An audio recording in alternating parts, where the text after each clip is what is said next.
జవహర్ ఆలీకి శిష్యుడు సాయి.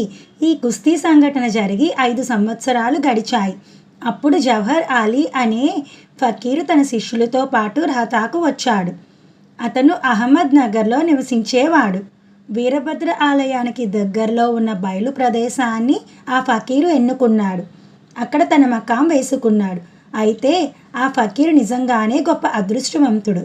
అతనంత భాగ్యశాలి కాకపోతే మరి సాయి లాంటి విఖ్యాత వినమ్ర శిష్యుడు అతనికి ఎలా దొరుకుతాడు? అతను అక్కడ ఒక ఈద్గా ప్రార్థనా మందిరాన్ని నిర్మించసాగాడు. కొన్ని రోజులు గడిచాయి. తరువాత ప్రజలు అతను వీరభద్ర ఆలయాన్ని అపవిత్రం చేస్తున్నాడని ఆరోపించారు. దానితో ఈద్గా నిర్మాణ కార్యం మధ్యలోనే ఆగిపోయింది. ఆ ఫకీర్ని ఊరి నుండి బయటికి తరిమివేశారు. అప్పుడు అతను షిరిడీకి వచ్చాడు. మసీదులో బాబాతో పాటు ఉండసాగాడు. ఆ ఫకీరు తియ్యగా మాట్లాడేవాడు. షిరిడీ ప్రజలంతా అతన్ని పూజించసాగారు. బాబా పైన అతనేదో మంత్రప్రయోగం చేశాడని, బాబాను కూడా పూర్తిగా తన వశం చేసుకున్నాడని వారు అనుకోసాగారు. ఆ ఫకీరు బాబాతో, "నువ్వు నాకు శిష్యుడుకా?" అన్నాడు. బాబా కూడా వినోదప్రాయంగా దానికి ఒప్పుకున్నాడు. ఆ ఫకీరు ఎంతో సంతోషించాడు. బాబాను షిరిడీ నుండి తన వెంట తీసుకొని వెళ్ళాడు.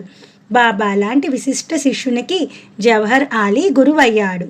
అప్పుడు వారిద్దరూ రహతాకు వెళ్ళి అక్కడే ఉండటానికి నిశ్చయించుకున్నారు. శిష్యునిగా సాయి సేవ.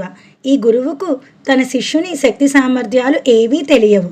కానీ శిష్యునికి మాత్రం గురువులోని లోపాలు చక్కగా తెలుసు. అయితే శిష్యుడు ఈ గురువుని ఎప్పుడూ అగౌరవపరచలేదు. సత్శిష్యుని కర్తవ్యాలను చక్కగా నిర్వహించేవాడు.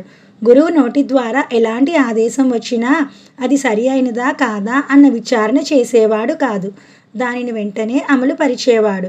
గురువు ఇంటికి కావలసిన నీటిని కూడా అతను మోసేవాడు. అలా గురువు సేవా శుశ్రూషలో దినాలు గడిచిపోయాయి. అతను తరచుగా కాకుండా అప్పుడో ఎప్పుడో ఒకసారి షిరిడీకి అలా వచ్చి ఇలా వెళ్ళిపోయేవాడు. ఎక్కువగా అతను రహతాలోనే గురువుతో పాటే ఉండేవాడు. సాయి శిష్యుడు ఎందుకయ్యాడు? ఇలా బాబా షిరిడీలో కాక ఎక్కువగా రహతాలో ఉండటం చూసి షిరిడీ వాసులు సాయి ఆ ఫకీరు వశమైపోయాడు, షిరిడీని దాదాపు వదిలిపెట్టాడు అని వాపోసాగారు. జవహర్ ఆలీ తన యోగశక్తులతో బాబాను తన వశం చేసుకున్నాడని జనులు అనుకోసాగారు. అయితే బాబా ఆలోచన వేరుగా ఉంది. తన అహంకారాన్ని నాశనం చేసేందుకు అతను ఈ మార్గాన్ని అనుసరించాడు. షిరిడీ ప్రజలు బాబాకు అనన్య భక్తులు. బాబా అంటే వారికి ఎంతో ప్రేమ.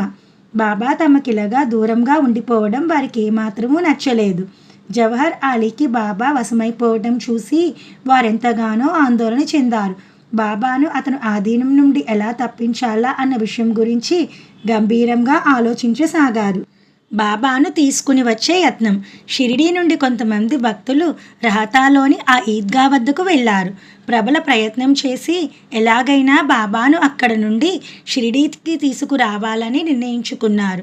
కానీ వారి నిర్ణయానికి పూర్తి వ్యతిరేకంగా బాబా ప్రవర్తించాడు. ఈ ఫకీరు మహాకోపిష్టి. అతనితో పెట్టుకోకండి, అతను నన్ను అస్సలు వదిలిపెట్టడు అని చెప్పాడు. మీరంతా ఇక్కడ నుండి త్వరగా వెళ్ళిపోండి. అతను గ్రామం నుండి వస్తూనే ఉంటాడు. అతను మిమ్మల్ని ఇక్కడ చూశాడంటే ఊరుకోడు. తన కోపావేశంతో మిమ్మల్ని ఏమైనా చేస్తాడు. అతనికి కోపం వచ్చిందంటే ఇక ఆగడు. వెంటనే ఇక్కడ నుండి పారిపోండి, నేరుగా షిరిడీ మార్గం పట్టండి అని చెప్పాడు బాబా. గురు శిష్యుల రాక. ఆ మాటలు విని వారంతా ఆలోచనలో పడ్డారు. ఇక ఇప్పుడేం చేద్దాం? మనం అనుకున్న వాటినన్నిటినీ బాబా తలక్రిందులుగు చేసేశాడు అని అనుకున్నారు. అంతలో ఫకీరు రానే వచ్చాడు. వారిని చూశాడు. అయితే ఈ పిల్లవాని కోసం వచ్చారన్నమాట. అసలు ఇంతకీ ఏమనుకుంటున్నారు? ఇతన్ని తీసుకొని వెళ్దామనుకుంటున్నారా? అది అసాధ్యం. అలాంటి ప్రయత్నాలు మానుకోండి.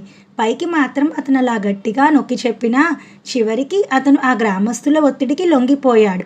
సరే, ఒక పని చేయండి, నన్ను కూడా తీసుకువెళ్ళండి. మనమంతా ఈ పిల్లవానితో షిరిడీకి వెళ్దాం అన్నాడు. అలా ఆ ఫకీరు కూడా షిరిడీకి మరలా వచ్చేశాడు. బాబాను అతను వదిలిపెట్టి ఉండలేకపోయాడు. బాబా కూడా అతన్ని వెళ్ళనివ్వలేదు.